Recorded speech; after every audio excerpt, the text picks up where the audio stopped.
cyber war in a way that it should be. Again, the other factor is that the physical part that comes in the physical war and kinetic war doesn't really translate into the cyber war because there is no Atlantic Ocean or the pond separating between Russia and then the US. So you are directly exposed. So let's talk about that, and I'll call upon some of my friends here to start. But Joe and Yag probably are the some of the key experts here and opine on this. So Joe, I'll start with you from the broader commercial and in the public side, public private sector side, and then the defense side of Yag. Sure. Before the invasion of Ukraine, I kind of thought that cyber war was something that other people should think about more than me, as a CISO of like a private company or public company. And I think completely differently right now because of a few things that I've seen over the last few months in my role. One thing that was really like not visible to the world during, I think, the first month of the war was how much a cyber war was playing out in parallel to the physical world war. And so, it's like some of the stories are coming out and some of them aren't in terms of like the volatility of what was happening in the cyber context. That was the first thing. The second thing was how focused the Russian government was on disrupting technology and internet connectivity in Ukraine. Like the flow of information was a fundamental factor and has been throughout this in terms of like influencing public opinion globally. And so from like the context of my company, we saw a really unbelievable effort by people on the ground in Ukraine to keep the internet connectivity up for these places that were under attack. Like we had to go through the exercise of making sure we felt comfortable keeping our data center in Ukraine up and our data centers in Russia and Belarus up, and making sure that they were secure enough. And a lot of companies actually just shut theirs down. And it was in that context that we would see like constant attacks on the internet were more of a priority than attacks in other contexts. And then the third part, or the other part of that was the amount of effort the Russian government put into blocking access of their own people to information. Like the volume of traffic we saw of people inside Russia trying to read Western news went through the roof. The use of, we have, at my company, we have an app, we call it the Warp app. It's like, kind of like a downloadable version of our 1.1.1 DNS thing.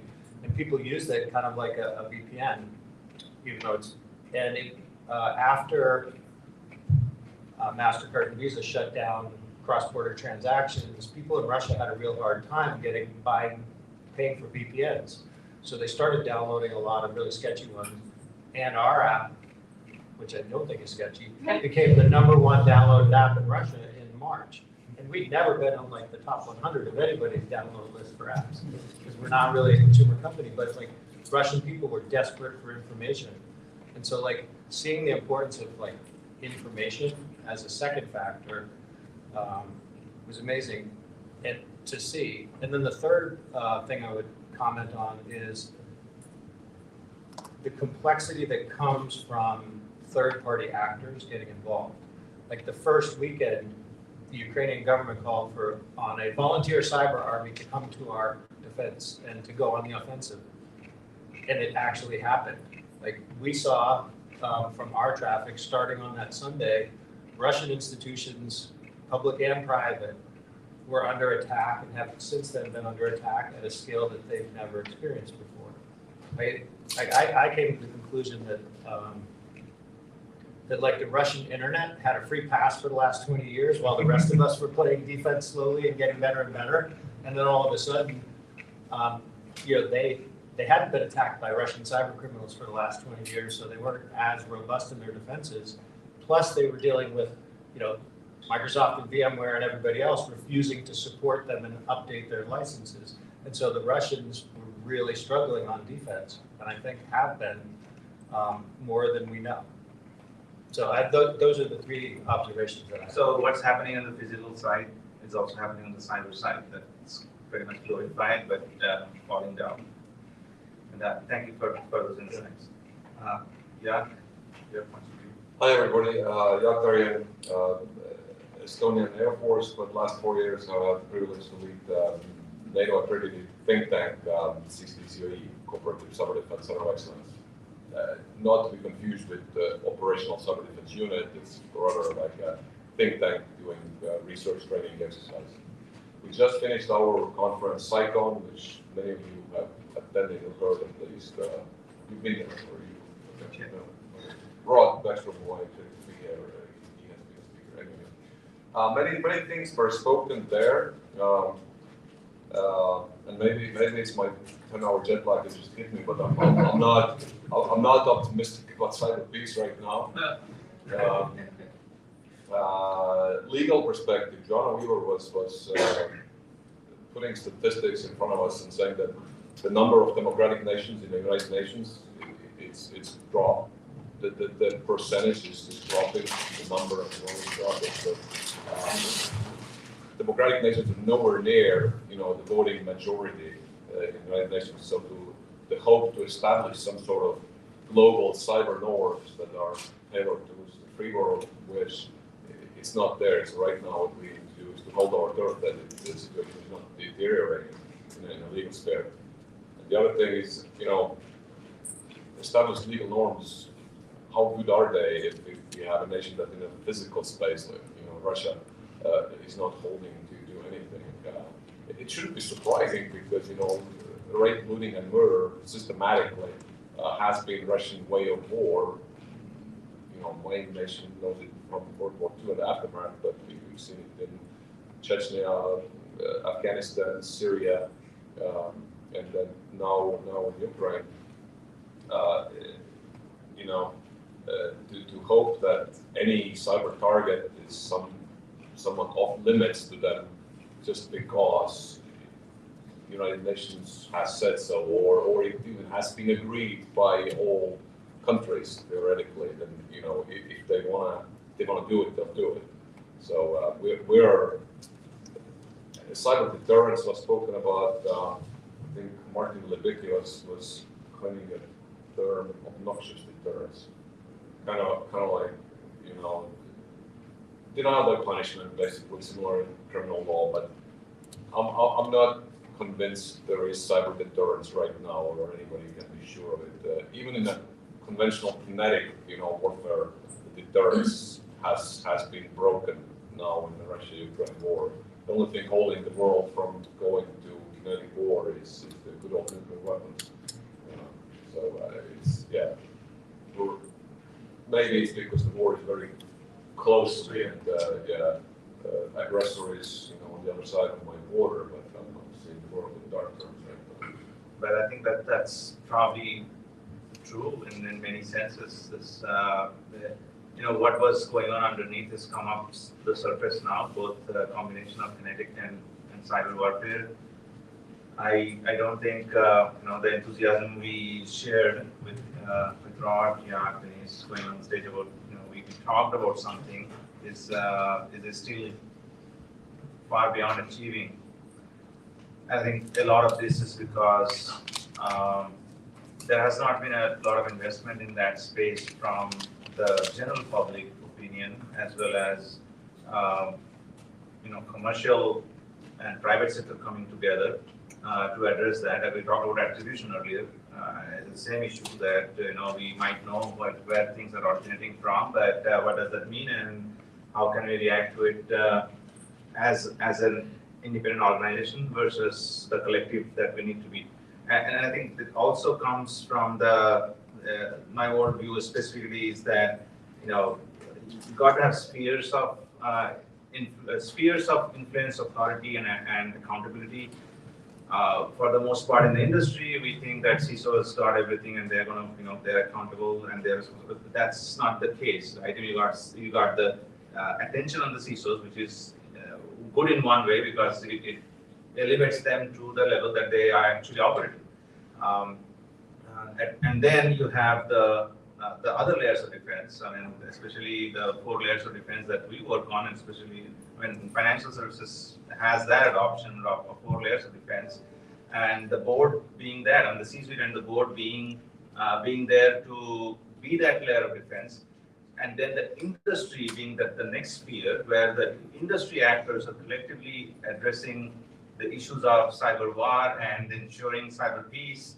That needs a policy doctrine that's missing, and there's not enough work done to support those theses. It's still very nascent. If cyber is a nascent industry, cyber peace and the policy framework around it is even like it's in the womb. It's not even come out. And I think that's, and you can't apply the same doctrines yet on the cyber peace side as you can do on the kinetic side. I haven't gone through the whole CyCon recordings and then sessions yet. Probably will get that debrief download in the next few days after RSA. But I think we need both an academic research growth, which I'm glad to see. Scott Shackelford, which is one of our good friends, probably was there. He was there at CyCon and probably can be here for that reason. But he's one of those good professors in Cyberpeace, and he's very much connected to the commercial world. So track him if you haven't. One of the very talented brains.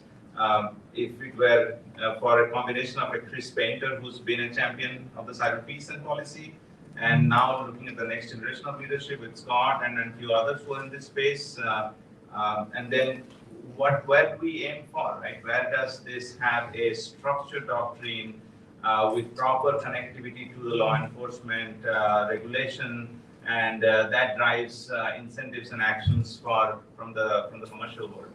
A lot of this that's kind of overlapping spheres of accountability, of action, and authority that gives us that infrastructure to work on. I think this topic is so germane to our collective defense. We cannot do without it in the longer term. As much as the defense industrial base is connected with the kinetic part of it and the infrastructure part of it, the defense suppliers are connected to that.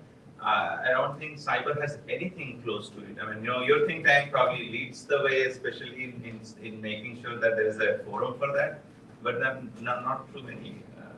Yeah, go ahead. Yeah, thanks, Val. And Jacques, I wanted to just bring this out, and James, you may have some feedback on this as well from your organization and General Alexander's leadership role.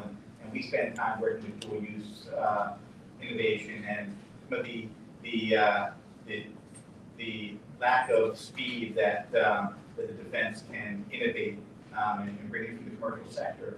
But from the cyber peace perspective and from a NATO perspective, how important are cyber offensive capabilities and for us to drive innovation towards cyber offensive, so as in a Cold War environment, one nuclear missile gets bigger than the other and they can move closer in positioning to where other nations know that if they come and attack our critical infrastructure, that we have the capabilities to level their critical infrastructure in a period of time which would rapidly beat their capabilities, and almost taking that physical approach into the cyber world from a cyber peace perspective, if it's not possible for us to defend ourselves appropriately in the short term.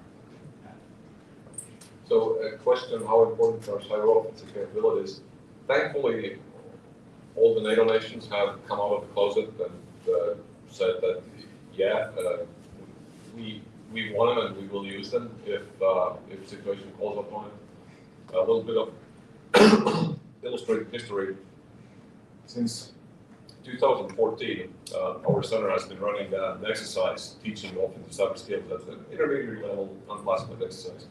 And all our nations have been sending students, yet until 3 years ago, they strongly opposed us calling it an offensive cyber exercise, so we called it red teaming exercise, penetration testing exercise, or something like that, because while the nations wanted the skills, they didn't want to say that they're affiliated with something like that.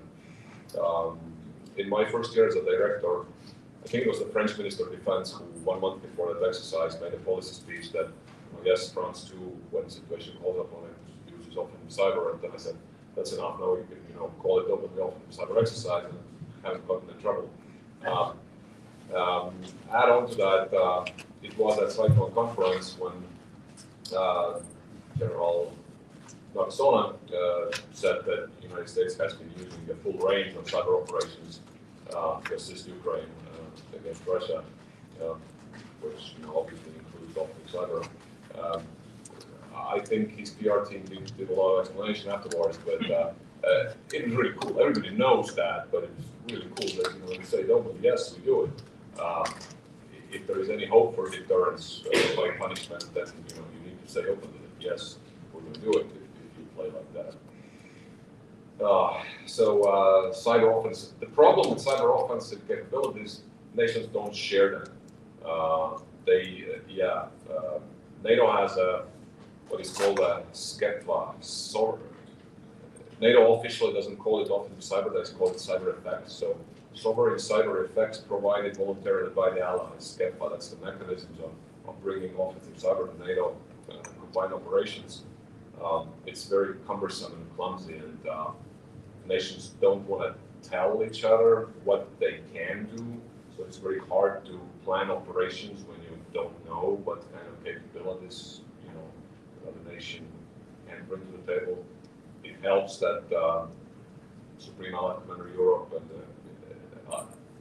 meaning the operational commander is American, so he will know what at least one player can bring to the table. So that's the hope that offensive cyber will be used in NATO operations. But there is a lot of trust building, and the war in Ukraine has helped a lot. Nations are now much more open about cyber cooperation. They have understood that it's important. So hopefully it's a breakthrough, and in a couple of years, we're in a much better situation about being able and ready to use offensive cyber in operations. I have a question. Now, when we talk about cyber operations, Cyberpeace, and cyber wars, organizations like Google have influenced a lot, especially around policies and whatnot. Where, for example, if you want to have TLS 1.2, 1.3, you need to have, and then only they give you the ranking. Maybe there's a force, but then there are changes that can be done. At the same time, there are organizations who can actually help the federal governments to make policies, to influence the policies so that we have better cyber peace. Maybe just a thought, because these are the things which are influential. These are the things which sometimes federal governments, they don't have support for, the right resources for, and then organizations can collaborate with them, probably on a committee or something. Maybe there's already something which I'm not aware of, but there's much more that can be done on that area. Yeah, absolutely. And I think what you brought up reminds me of Cyberpeace and policy is the BCPDR of cyber defense. Because ask about people who wanted to be part of BCPDR team 10 years back, because was 1.5% was dedicated, not even probably shared, and it was all paperwork, right? So we didn't do that, and then we had to kind of now over invest in resilience, because now when we talk about resilience, BCPDR made sense, or now makes sense, right? So Cyberpeace policy, all of this we talked about was theoretical, academic, related to the bureaucratic processes, not anymore. I mean, without that, you really can't operate now because there are legal boundaries, there are international law that will limit you, and that goes back to the same sharing discussion today. So absolutely, great point. I do want to mention one initiative that we are starting off, and this is the reason I mentioned Scott was that we are starting off a new certificate program, CFF Kelly's Business School co-branded certificate program on cyberpeace and policy. So for those leaders who are those practitioners who want to have a more rigorous understanding and want to grow in that space, it's not much. It's $5,000 a piece. Goes through 12 weeks of curriculum and gets you ingrained into the current practices, and of course the goal is that more and more cyber practitioners and also industry leaders who take that course make it available to others. They're thinking it's not just this policy people, not that these professors who are working on. So look out for that. We are going to announce that on Cyberpeace Summit. I think by the time we'll have a pretty good construct of what it's going to look like. The first class is going to be probably about 20 people. And finally, and I think, last board meeting we had last Friday, Dr. Gurley, who sits on the board and also provost at American University, she mentioned that she's starting something. So I think this will kick off a lot of policy, but very much oriented towards the practical, professional and practical implementation of this, not just related to theory and research. So with that, there's one more topic that I want to bring up in this particular context. It comes from the roundtable that we had in December, the Energy Security Roundtable in Houston, well attended by pretty much every stakeholder there.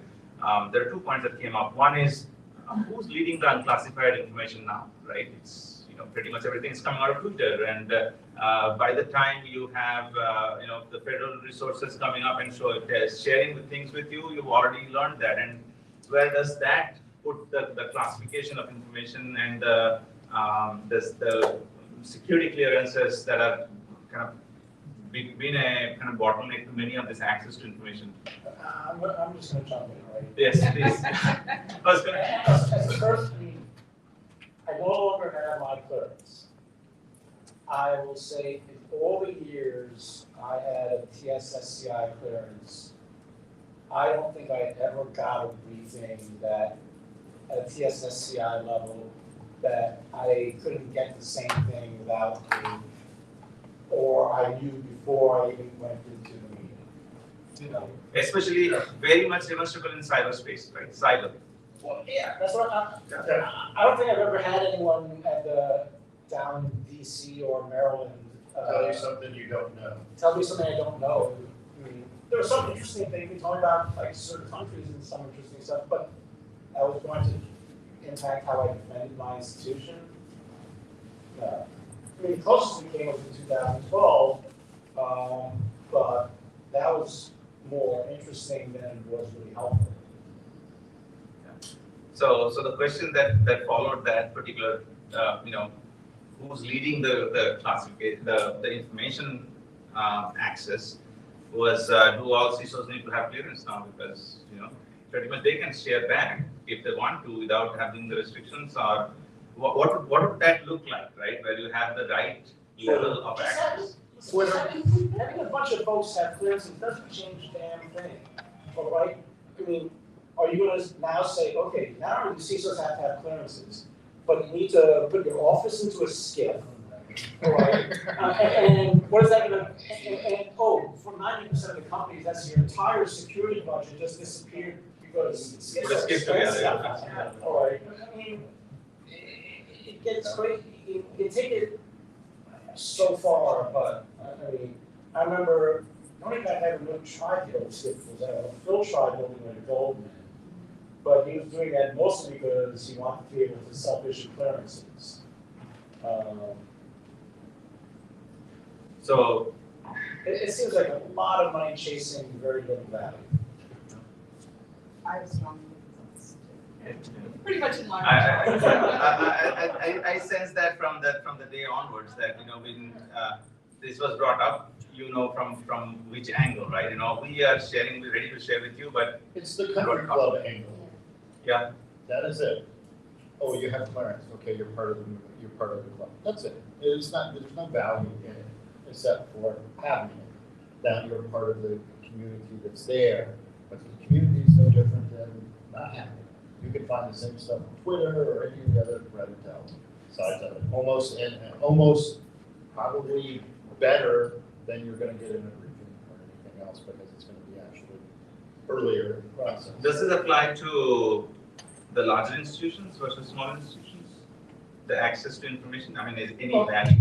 So, I mean, I think it was trying to double. I mean, it's more likely that a large institution would be given access, right? Because they're going to be viewed as more critical, all right? DHS has a list of 20 to 30 Section 9 financial firm. Right? If you're on that list, Treasury will sponsor you for clearance much more readily than if you're not on that list. Right? So you have to be big to even be considered. But if you're big, you will probably also have, like, I had at City, I had a 40-person cyber intel team. And I had a really big guy like Errol Weiss, who when they owned Jake Norwood running it for me. And so I didn't get much value because I had created the capability on my own. And so you've got this challenge where the ones that are most eligible are the ones that need it least, or need it least. Well, Denise? So I agree with you completely, Charles, but I also do think that there is value in classified information. But I think there's this concept that you don't know what you don't know, right? So all the people think, oh, I don't have the Holy Grail, I don't know all this information. What I think the value comes in is having a few key players from maybe the 16 critical infrastructure sectors have access to classified information, or even have access to the conversation, because part of what the huge gap is understanding impact, right? So if there is something in intelligence, understanding the impact across the critical, I'm coming at it from a critical infrastructure perspective, is huge, because somebody in water may see the threat differently than me in health, right? Or finance. So that conversation is like within the role of those few key individuals, and let's say ISACs, for example, they can foot stomp that message out broadly so that you could say, pay attention to this or do these things, and there's a reason behind why you do that. I'm going to modify my comments. You're Finish. Oh, okay. No, so I'm just saying that I do think there is some value to having access to that information, but then being able to. So you need to have representatives in the room so that they can distill it and. Yeah, I'm gonna modify my comment. Sure. I think there's almost zero value for CISOs having clearances. Okay. The most valuable thing I ever got out of a clearance was we got our chief operating officer the clearance. And he went down to DC and he was on some of the internal briefings with DC, and it made him a much better supporter of me when I asked for budget than anything else. So get your CEO clearance and get them briefed, get your chief operating officer clearance and get them briefed so they're on your side. The CISOs already know this stuff. Yeah. Get a cyber person on the board. Well, the SEC. Cyber informed. I mean, yes, it's gonna make them do that. Yeah, no, it's coming, it's already there. All right, so the last bit of our part of this conversation is where you draw the line in trying to address, and this goes back to the resilience part, is like where do you expect that you are going to be held accountable as an organization for how you respond, because you have regulatory compliance, you have your own business to stand and run and protect, versus where you expect the defense mechanism to kick in. And then that's another angle where the whole classified conversation comes in. Like we are already doing You'll things. never know that. You'll never know that. I mean, when I chaired the FISC, we asked the department, we asked the U.S. government over and over and over again, what is the red line that you have where you will come to the aid of the bank? All right? And they said, all right? Why made yes? All right. So it is a really useful question, but the thing is, people are in general reluctant to talk about red lines because it makes a commitment. Yeah. Right? Because if someone crosses the red line and you don't respond, now there's no more deterrence. And if you respond in arbitrary places, it's like, so they just don't want to talk about it. Yeah. Rona? Thank you, sir. One of the things I think that is changing and evolving is the view from the Fed of roles and responsibilities for critical infrastructure. And so we've had Section 9, which we'll talk about those, we've had that debate for forever, but we have the Feds now looking at yet another new subset, right? Systemically important critical infrastructure, right? The cream of the crop, like the top of the top. And And what they want to do is add more regulatory requirements, which God knows certain sectors don't need, some water, God knows they do. But the point is, if you're gonna put new roles and responsibilities, performance standards, and hold people accountable, at least the feds are now saying to themselves, what do these entities actually need to better secure themselves? And so I think the discussion over having clearances, timely and actionable information is changing in a different direction. Because if they're gonna sit you in a room and say, you know, you must secure your systems, and I'm also gonna give you something, that is at least one of the things that industry can say, this is what I want. But having a clearance, I think, Richard said, is the country club. It is, it's 100% a country club. You can run around saying, you know, I was on the skip all night long. But the problem is you don't have enough people in your organization to also have clearances, so you can talk to yourself. And that's not very useful. Yeah, and that sometimes happens. You just reflect, you can't do anything about it. Just know, and the action stops right there. Very well. Thank you for all those thoughtful points. I think one thing is very clear, as that this is a topic that really needs some work and a lot of work. A lot of work both from the academic side as well as the public policy side, and commercial organizations, private sector needs to get in fairly aligned with what needs to be done. One of the shared interest it comes into play, especially on the private sector side now, and we touched upon that on the critical infrastructure side a little bit. That discussion is the shared infrastructure on cloud, and we have the 3 or 4 hyperscalers. We don't have to name them, but we know most of them.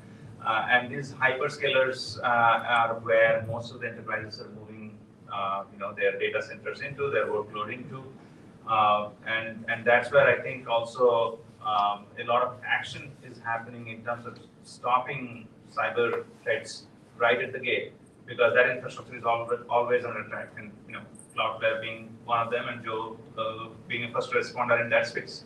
How do you see that we can, as an industry body or an industry set up,